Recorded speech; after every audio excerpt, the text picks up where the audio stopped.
Yo, what's going on, guys? My name is Alex, and let's talk about what's going on in Philadelphia right now. So if you guys have been living under a rock, James Harden went on some sort of tour in China or whatever to promote his brand, and while he was there, he decided that it was going to be a really great idea to call out his general manager, Daryl Morey, and flat out just call him a liar. And while this is really funny for just so many reasons, James Harden truly is just playing with a lot of fire right now, and he's risking a lot. And it's gotten to the point where the Sixers, depending on how things go, they could potentially, and this sounds crazy, they could literally ban him from the NBA. If you guys weren't aware, there is a small little paragraph in the collective bargaining agreement, and I'll put it up on the screen. It's a bunch of legal kind of jargon, and to be honest, it doesn't really make a lot of sense to me with the wording. But basically, to summarize it, it's pretty much saying that if you are in the last year of your contract, which in this case James Harden is because he picked up his player option, a team could decide to just not allow him to sign a contract with any other team if they decide not to show up 30 days, I believe, from when the season starts. So as soon as training camp starts, that is the first day of the NBA season. And if James Harden just decides in those first 30 days to not show up and not participate, and even when we get into the regular season, if he just doesn't want to play and does not want to play because he obviously wants to get traded, so the 76ers can now pretty much just go, okay, once your contract is over, not only are you not going to sign a contract with us, obviously because you don't want to come back, but we're not going to allow you to have conversations with other teams as well.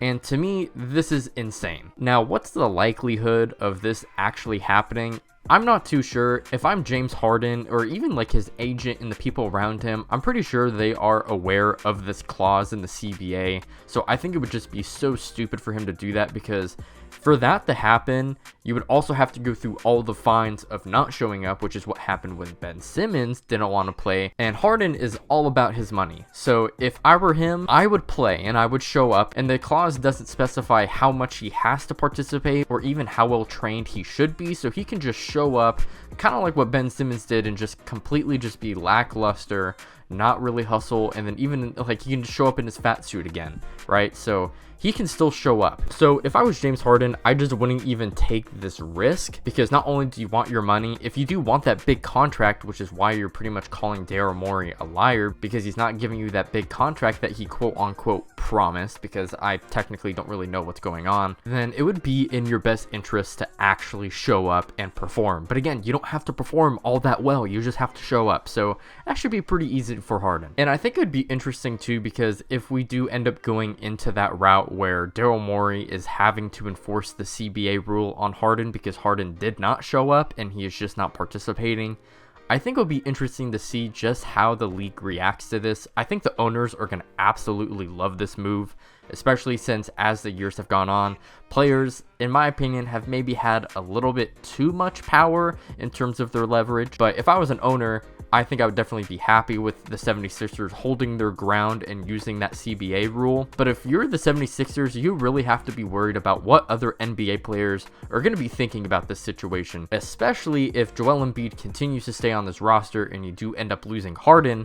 If you're going to be wanting to sign players in free agency, is an NBA player really going to want to go to an organization that is treating their players like this, especially since players normally just have each other's backs? If Harden is coming out and saying Daryl Morey is a liar, I'm sure the players are just going to side with him because that's the brotherhood of the NBA. So I think that on its own would really be interesting if that happened. But again, I don't really know if that's going to happen, because I just don't think it's in Harden's best interest to even go that route. Now, to talk about what is Daryl Morey somewhat lying about, and this is just from my understanding of the whole situation. From what I believe, when James Harden took his pay cut, I think there was a quote unquote wink wink sort of deal where it's, hey, I'll take a pay cut so we can add players to our team, but once we get to that contract year, I'm really expecting my last big paycheck, right? So I think what Harden is upset about is the fact that we went through those steps. He took the pay cut. The 76ers made moves to win. They obviously didn't win, which I think is kind of irrelevant to the situation. But now Daryl Morey, again, if that under the table deal was a legit thing, Daryl Morey is now pushing back on that and saying, no, I don't really want to do that anymore. And I think it should be said that this under the table deal literally would be illegal according to the CBA as well. We've seen this happen plenty of times, I believe with Joe Smith, where he took smaller deals so that once he got off of his rookie contract, he could just get a big paycheck. So this would be a completely illegal deal. But again, even if this was in play, Harden just isn't happy that Daryl Morey is taking back his word. And you know, to a certain extent, I kind of understand where James Harden is coming from. If you have some sort of verbal agreement with someone and they kind of just go back on what you guys talked about, I could definitely understand being upset. But if you were to bring up that promises were being broken, I have to just question James Harden and say, what's happened with the last 2 teams that you've played for? You were with the Rockets, and obviously you wanted to trade from there, and you technically weren't fulfilling your promise of your contract when you signed it, saying, hey, I'm going to sign with this team for this amount of years and I'm going to play through the contract. What happened to that? You technically didn't follow that, because then you got traded to the Nets, and then even with the Nets, technically you didn't sign that contract with the Nets, but you're still under contract. That contract is a promise. You are agreeing to something. And here we are with the 76ers, and again, he took the pay cut and he signed the contract, and it had the player option. But at the end of the day, you signed a promise to stay with this team, and you even opted in to the contract. So if you did not want to be with the 76ers, you had the choice to not accept the player option, and you still chose it. And this, again, I think kind of goes back on Harden. I think he really just misevaluated his entire situation. I think part of him knew that he just couldn't get the money that he was looking for unless he stayed with the 76ers, or if he went to the Rockets.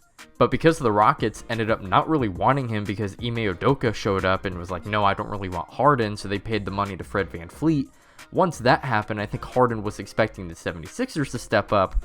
They weren't willing to do that, so then he decided to opt in, and he thought, oh, I could still get traded to the Clippers, because obviously they are in a very good position to win as long as they stay healthy. But if they do win, then the Clippers would probably be interested in bringing Harden back. However, the Clippers don't really have a lot to offer to the 76ers, so Daryl Morey's like, well, I'm not going to trade you if I'm not going to get something good in return. And Harden honestly should have just seen all of this coming. So in terms of what I think is going to end up happening in this James Harden versus 76ers saga, I honestly don't exactly know. But if I was Harden, I would still show up to training camp. I would try to participate as much as you can. And again, you want the big contract. If you are going to decide not to show up, or even if you do show up, if you're not going to put in the effort, you are showing other teams that you are not fully committed.